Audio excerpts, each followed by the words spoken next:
Riles, my sweet beans, it's time for another classic JP and the Beans top 5. Now, this top 5, well, I actually let you introduce this topic. I'm sorry. You go. You're good. We watched the X-Men trilogy, the original first trilogy. Yeah. And we kind of talk about it a little bit in this, but we're doing top 5 changes we'd make if we were in charge of the original X-Men trilogy. Right. So, yeah. Do you want to start? I would love to go first. Let's do it. Okay. My first thing that I would change in this trilogy, costumes. Give me comic accurate costumes from the get-go. None of the leather suits. Suit them all up in what you'd expect to see in the comics. That's the first thing I would change. That just looks... I understand why they did what they did, but I still don't agree with it. Give me the comics. Okay. So... That's my number 5. Spoiler alert. 5, 4, and 3 are all very character specific. Okay. And then after that, I get into more generic. Okay. So my number 5 is Nightcrawler. Mm-hmm. Nightcrawler, done super well. And X2, no reason why he's out of X3.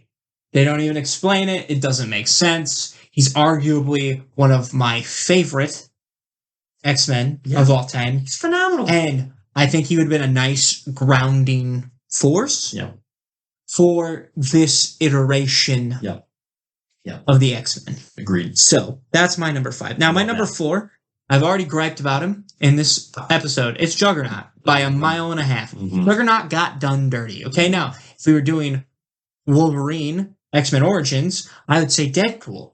Because that's another guy who got even done dirtier. Worse. So, worse. Oh. And they both get redeemed in Deadpool 2. But my point is, Juggernaut, number 4. Yeah. That's my point. I love that. My number 4, this is props to you here, but I couldn't stop not hearing it in X3. The accents. Where are they? Yeah. They can't all be American. I want Storm with the African accent. I want Colossus with the Russian accent. I mean, good grief, you give Professor Xavier, who's supposedly from New York, a British accent, so you can pick an accent. It can be done. Oddly, it works better for Professor X. Right. It oddly does work for him. Well, you mentioned Nightcrawler, like he has a German accent. And listen, it just fits so well with these characters because they're a diverse bunch, right? They're not all from the same neck of the woods, but give Rogue the Bayou accent. So the accents are my number 4. Give me those accents. My number 3, here's a really kind of out of left field one, okay? I want, in each of these movies, I want one hero to die. In each movie. Okay. Right? Bummer. Right. Very much so. I want one hero to die in each movie, and none of the villains to die. I just want a hero to die in each movie. Just really lean into the tragic aspect. But only one. So we're not getting carried away here, but there's always one hero that dies. Mr. Burns. Mr. Bummer himself. Okay. Is it my number 3 now? It's your turn. Yeah. Okay, my number 3. Your number 3 too. We go Cyclops. Yep. Dirty. Done dirty. Yeah. Again, these first 3, I was like, they got to be restated on how devastating this is. Cyclops gets done so dirty. Right. Okay. My number 2 kind of plays off yours a little, but not a lot.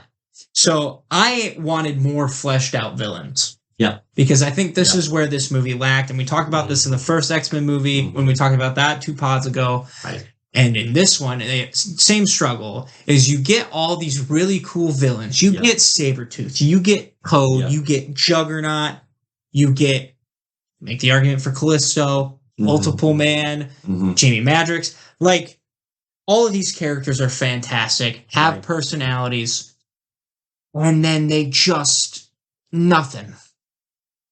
I wanted to come out of that wanting more Juggernaut. Yeah. Instead of less. Yeah. I was like, I don't want to see that. But you don't want more of that. Yeah. Right. Totally agree. So that was my number 2 because again, Magneto done perfect. He should be the main villain in this trilogy by far, by a mile. Stryker, fantastic. When they had one main villain, fantastic. Correct. But they go and revert all of these main villain caliber X-Men villains, and they revert them to like sidekicks, henchmen. Right. So that's my number 2. Yeah, they neuter him way too much. My number 2 calls back to your number 5, Nightcrawler. I just want him in every movie. Yep. Like, he just needs to be in every movie. He needs to be a staple. Yeah. That was the one they did right, even accent-wise. Yes. They nailed. He's perfect. The look is great. It's a little different from the comics, but with like the brands on his body, but it still like fits the character. The accent is great. The power set is terrific. Like it's great. My number 1, I don't want the Phoenix ever in this trilogy. Ever. I agree. I just don't. Like for me, it is it's the least compelling rope that the X-Men go to. It's like just a matter of time of when is the Phoenix going to show up? Like I'm just personally not a huge fan of interpersonal, like Civil War type conflict. Give me the good guys against the bad guys. I don't want the good guys literally fighting against each other. Oddly enough, the Phoenix needed to be its own trilogy. Sure. If you want to make if you were to make Jean Grey the main focus of your main trilogy, that's what you do. Yep. Right. So that's my number 1. Just no Phoenix, please. My number 1 is your number 3 or 4 with accents. Yes. Dude, why does Colossus sound like he's from Nebraska? Okay, why? On top of that, why on God's green earth were they like, hey, you know what would be great is if Juggernaut was Australian? Wrap your head around that. Did you think about that one? Because that one threw me for a loop. It's just I don't even know what his accent. It sounded Australian. Right.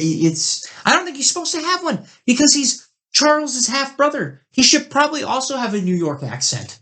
Here's what's so odd. Okay. You have all these individuals that are cast in these roles that, as far as I know, speak with their natural accent. Then you have Hugh Jackman, who's Australian, speaking an American. And you're like, you have to be American. Right. So you made an effort with Hugh. You're like, all right, so you're Australian? Well, not in this role. Break out the American accent. It's super odd. But it's really weird. It's super odd. And really weird. He shouldn't even be American. It should be Canadian. I know. It should be Canadian. It's just, which I don't even know what a Canadian accent is other than... to be fair, it would be weird for Wolverine to have a Canadian accent. It would be. But hey there, buddy guy. I just stabbed you there, right there in the chest there, eh? Sorry there. Oh there, buddy. What are you doing there, bub? But you have like the effort made by that one actor. Right. You can't do it with the rest? Well, it's just like there's no like... Yeah, because you would think, okay, our main X-Men need to be super accurate, right? Wolverine. He's easily the most popular X-Men. Has to be American accent, right? Storm, not the African accent. One of the most famous, iconic X-Men. They're like, no to the African accent. It adds to her. She is the goddess of the storm for a reason, people. The Russian? Nope. No. Yeah, that guy's whole thing. I'm from Russia. Holy buckets. And instead, it's, hey, I chuck corn in Nebraska. Seriously. Come on, bud.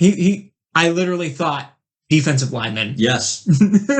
Yes. You know what I mean? Yeah. So to have all that, it's an easy thing. It's so accessible, right? It's not like we have to cast someone else. Like, no, you hire an accent coach. And you train for it. So inconsistent across the board, where it is mind-boggling. And you know who the other accent they actually did get right? Moira McTaggart, the Scottish chick, right? Who shows up for one shot on the TV, and the other shot is a terrible end credit scene that makes zero sense. That should have been also on our beef list. That was terrible. It didn't even make sense. I was trying to forget it. Charles Xavier's essence just comes into a comatose man. Anyways, besides the point, that could be another 20-minute conversation. Gosh. Regardless, it's bad. Yes, and that needs to be nipped in the bud. And Ryan is the key. He's done it so far so well. It'll be fascinating to see what elements, and we'll get into this in future pods as we get closer to Dear Sweet July. But it's going to be fascinating to see what elements of this trilogy get get called back to in Deadpool Wolverine. You want to know what I think would actually be a nice personal touch? Mm-hmm. Is if the MCU just made Storm Wakandan. Mm-hmm. She's not Wakandan, she's just from Africa. Yeah. But I think that would just add a little oh, we've already established Wakanda. Right. That'd be great for her character. Right. Anyways. Yeah. Totally agree. Riles, well done.